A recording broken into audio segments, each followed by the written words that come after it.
madaanan ng mga kalsada po. Pinauwi namin itong mga empleyado ng banda. Dati walang ganyan eh. Pag-uwi tayo natin yung parking, yung ayaw natin paparking ng mga sasakyan, lagyan natin ng bayad.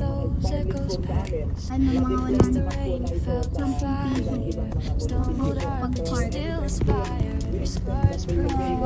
Kuya, yung magbebenta ng Ano yun? manok. Nasaan siya? Nabasa? Nahataw na yung ano nyo. Bundok, mountain ranges. Tabi-tabing bundok. Ang ganda ng pangalan. Ano ba yan, babae?